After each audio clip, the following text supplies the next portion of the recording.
हाँ तो बच्चों, हमने देखे थे पिछले तजुर्बे में कि नमूना वसत, नमूना नुकात किसी तजुर्बे से किस तरह से हासिल किया जाता है।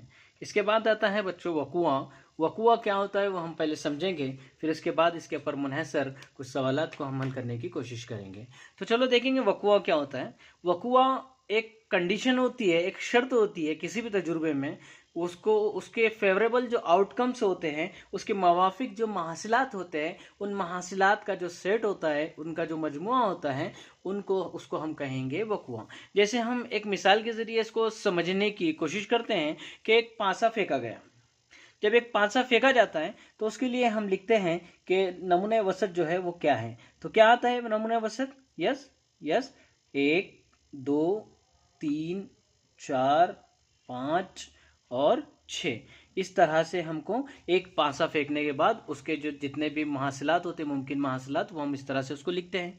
उसके बाद हम लिखते हैं बच्चों यहाँ पर एन ऑफ एस, मतलब इस जो तजुर्बा है, इस तजुर्बे के अंदर जो नमूने वसत है उसके अंदर कितने नमूने नुकात है, कितने रिजल्ट हमको मिल रहा है। तो कितने पॉसिबल आउटकम्स मिल रहे हैं यहाँ पर हमको?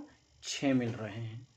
अब देखेंगे यहाँ पर इस वकुए के ऊपर, इस एक्सपेरिमेंट के ऊपर इवेंट कैसे बनता है, कैसे हम उसको हल करना है हमको, या कैसे उसको समझना है, उसको देखेंगे हम। तो अब हम यहाँ पर मैं बोलता हूँ कि ए जो है एक ऐसा वकुआ है जिसमें ऊपरी रुख पर हासिल होने वाले जो आदाद हैं वो आदाद जुफ्त आदाद हैं। इस शर्त को हमें समझने के लिए हमें सबसे पहले तो पता होना चाहिए कि ये जुफ्त आदाद क्या है ना। तो जुफ्त आदाद ऐसे आदाद जो 2 से तकसीम होते हैं, तो उन आदाद को हम कहेंगे जुफ्त आदाद। तो देखेंगे भी ये वकुआ क्या है, ये कंडीशन क्या है, ये शर्त क्या है कि ये शर्त ऐसी है कि जिसमें ऊपरी रुख पर जब पांसा फेंका जाएगा तो उसकी रुख, ऊपरी रुख पर जो भी आदाद आएगा वो आदाद कौन सा रहेगा? जुफ्त आदाद रहेगा। तो हम क्या करेंगे, ये जो नमूने वसत हमने मालूम किए हैं उसके अंदर से हम लिखेंगे ए इज इक्वल टू, कौन कौन से आदाद इसके अंदर आएंगे, तो कौन कौन से आएंगे बच्चों? Yes, 2 4 and 6। तो इसके अंदर आ जाएंगे 2 4 और 6। इतने ही हमको इसके मुमकिन महासलात मिल सकते हैं इस कंडीशन के। इसे हम कहेंगे वकुआ। It is clear at all of you? Okay, चलो देखेंगे हम इसके ऊपर मुनहसर कुछ सवालात को हम हल करने की कोशिश करेंगे। हम मशकी सेट 5.3 लेंगे और एक सवाल को हल करके उससे समझने की कोशिश करेंगे, या किस तरह से उसके ऊपर मुनहसर सवालात को हमें हल करना है वो हम देखेंगे। तो चलिए बच्चों देखेंगे, एक सवाल को हम हल करने की कोशिश करेंगे। यहाँ पे सवाल कुछ इस तरह से है कि दर्जे झैल तजुर्बे के लिए नमूने वसत के अरकान की तादाद एन ऑफ एस इसी तरह वकुआ ए बी और सी सेट की सूरत में लिखिए और n of A, N of B और एन ऑफ सी लिखिए।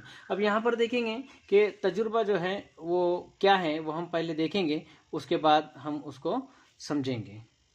तो यहाँ पर देखेंगे बच्चों हम कि एक पासा फेंका गया। एक पासा जब फेंका जाता है तो उसके लिए हमें यहाँ पर क्या क्या लिखना है। सवाल में जितनी हमें मालूमात पूछी गई है हम उतना ही लिखेंगे, उससे अलावा हम नहीं लिखेंगे। तो चलो देखेंगे हमें यहाँ पर क्या क्या लिखना है इसके अंदर, कि नमूने वसत लिखना है, नमूने नुकात लिखना है, और जो ये वकुए दिया हुआ है, ये जो शराइत दिया हुआ है, इसके फेवरेबल आउटकम्स जो हैं, इसके मुवाफिक माफसिलात जो हैं वो क्या क्या हैं, उसके लिए हमको सेट की सूरत में उसे लिखना है। तो चलो देखेंगे, शुरू करते हैं, इसे हम हल करने की कोशिश करते हैं। तो सबसे पहले हमें पता है, हमने पिछले तजुर्बात में सीखे हैं कि जब एक पासे को जब फेंका जाता है तो उससे मिलने वाले जो मुमकिन महासिलात होते हैं वो होते हैं 1 2 3 4 5 और 6।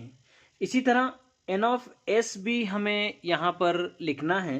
तो हम एन ऑफ एस लिखेंगे, n of S is equal to कितना रहेगा? 6। ओके, अब बच्चों यहाँ पर देखेंगे पहला जो वकुआ है उसमें कौन कौन सी चीज़ें आएंगी, उसे किस तरह से लिखना है वो हम लिखने की कोशिश करते हैं। तो यहाँ पर वकुआ ए ऐसा वकुआ है जिसमें ऊपरी रुख पर आने वाला अदद जुफ्त आदाद है।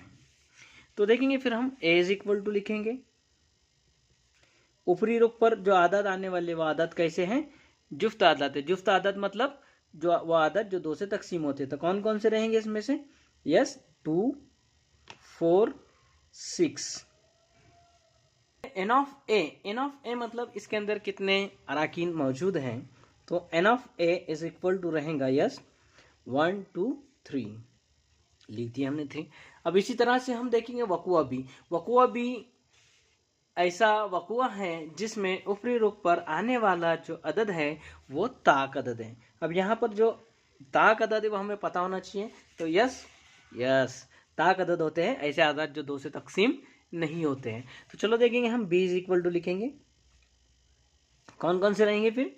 1, 3, 5। इसके लिए भी बच्चों n ऑफ b जो रहेगा वो क्या रहेगा? Yes 3। 1, 2, 3। It is clear all of you?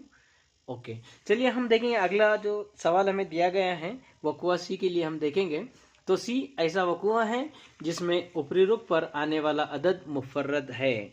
Again मुफर्रद अदद कौन से अदद? यस ऐसे अदद जो सिर्फ खुद से तकसीम होते हैं, किसी और पहाड़ से या किसी और नंबर से वो तकसीम नहीं होते हैं।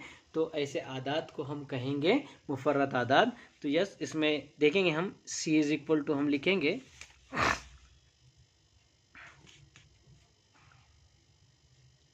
कौन कौन से आदत रहेंगे? एक नहीं रहेगा, एक मुफर्रद आदत नहीं है, ठीक है। फिर 2, यस 2 सिर्फ अपने ही पाड़े में आता है इसलिए उसको 2। 3 रहेगा या नहीं रहेगा? यस 3 भी आ जाएगा। 4 2 से तकसीम होता है, नहीं आएगा। 5 यस 5 भी आ जाएगा। 6 2 से भी तकसीम होता है, 3 से भी तकसीम होता है, इसलिए 6 मुफर्रद अदद नहीं है। तो चलो ठीक है, इसे भी देखेंगे। n ऑफ c = हम लिखेंगे यहाँ पर yes 3। It is clear all of you? Okay, अब यहाँ तक हमने देखे कि इवेंट क्या होता है। इवेंट जो होता है वो किसी भी तजुर्बे के लिए एक शर्त होती है, कंडीशन होती है। उस कंडीशन के अंदर आने वाले जो फेवरेबल आउटकम्स होते हैं वो उसके अंदर जो आते हैं उसे हम कहते हैं इवेंट्स। ओके, तो यहाँ पर हमने सीखे हैं वक़ुआ क्या होता है। सैंपल स्पेस तो हमने पिछले तजुर्बात में सीखे, पिछले वीडियोस में हम देख चुके हैं। इसके बाद जो है हमारा अगला जो टॉपिक है वो वक़ुए का एहतिमाल। मतलब अभी तक हमने एहतिमाल मालूम नहीं किए, अभी तक सिर्फ एहतिमाल में इस्तेमाल होने वाली जो चीज़ें हैं वो हमने अभी तक मालूम किए हैं। तो तमाम बच्चे जो है मश्क 5.3 प्रैक्टिस सेट जो है वो अपनी नोटबुक में हल करेंगे। अगर कोई प्रॉब्लम आपको आता है तो आप मुझे मैसेज करके पूछ सकते हैं।